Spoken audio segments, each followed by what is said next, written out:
Hi friends, எம்ஐஎல்டி life style சேனலுக்கு ஒரு subscribe பண்ணிவிட்டு லைக் போட்டுருங்க.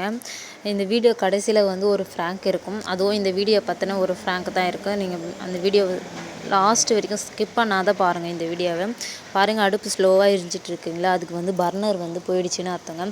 அப்போ அந்த பர்னரை நம்ம கழுவி வாஷ் பண்ணி க்ளீன் பண்ணி போட்டால் அடுப்பு நல்லா ஃபீடாக எரியும் அப்படின்னு சொன்னாங்க. அதுக்கப்புறம் நாங்களும் அது மாதிரி ட்ரை பண்ணோம். பாருங்கள், பர்னர் ஒரு அடுப்பு பர்னர் அப்படியே வச்சிட்டோம். 2 அடுப்பு மட்டும்தான் நாங்கள் பர்னர் சரி பண்ணோம். அந்த ஊற வச்சு கழுவுறதுக்கு எடுத்துக்கிறோம். இப்போ புளி தண்ணி, இதுக்கு தேவையான பொருள் வெறும் 3 பொருள் தான். புளி தண்ணி, கொஞ்சோண்டு உப்பு, அதுக்கப்புறமேட்டுக்கு 1 பிஞ்சு சோடா மாவு, 3த்தையும் போட்டு ஒரு மிக்ஸ் பண்ணிவிட்டு அதுக்கப்புறம் இந்த பர்னரை நம்ம ஒன்று ஒன்றா எடுத்து வச்சு முங்குற அளவு தண்ணி ஊற்றி வைக்கணுங்க. ரொம்ப நிறையவும் ஊற்றக்கூடாது, அப்போ அதோட பவர் போயிடும். அதனால் தண்ணி திட்டமான அளவு ஊற்றி வச்சுடுங்க. 1 மணி நேரம் அந்த மாதிரி நல்லா ஊறட்டும். அதுக்கப்புறம் நம்ம ப்ரஷ் வச்சு தேய்ச்சி வாஷ் பண்ணிவிட்டு அதுக்கப்புறம் பற்ற வைக்கலாம். அப்போ எப்படி எரியுதுன்னு பாருங்கள்.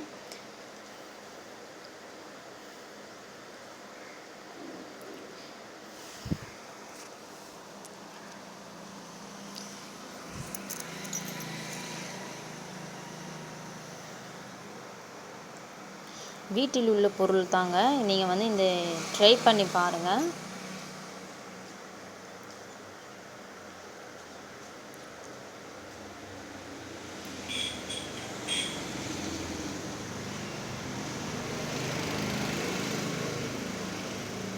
தொடர்ச்சியாக எங்கள்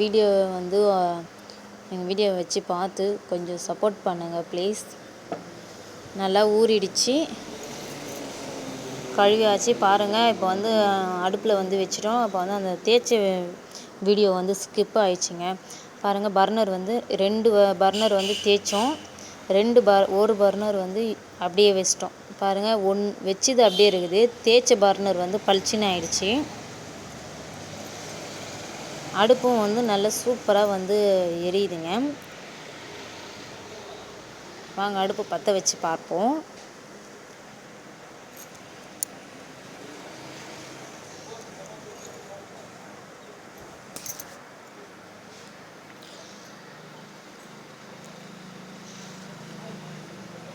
பாருங்கள், ஃபஸ்ட்டு ஆரம்பத்தில் எப்படி எரிஞ்சிருந்தது, இப்போ எப்படி எரிஞ்சுதுன்னு பாருங்கள். நம்ம பாத்திரம் வச்சாலும் அந்த பாத்திரத்தோட எக்ஸ்ட்ரா ஆகுதுங்க. இப்போது நம்ம கொஞ்சம் குறைச்சி வச்சு குக் பண்ணலாம். அந்த அளவுக்கு நல்லா அடுப்பு ஃபீடாக சூப்பராக எரியுதுங்க. ஒரு ஃப்ராங்க் சொல்லியிருந்தேன் இல்லைங்களா, வாங்க ஃப்ராங்க் போய் பார்ப்போம்.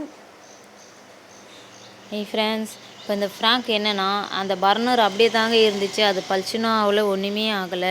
இது இந்த புது பர்னர் எங்கள் மாமனார் வாங்கி அதுக்கப்புறம் அடுப்பை ரெடி பண்ணி எடுத்துன்னு வந்தாருங்க. 920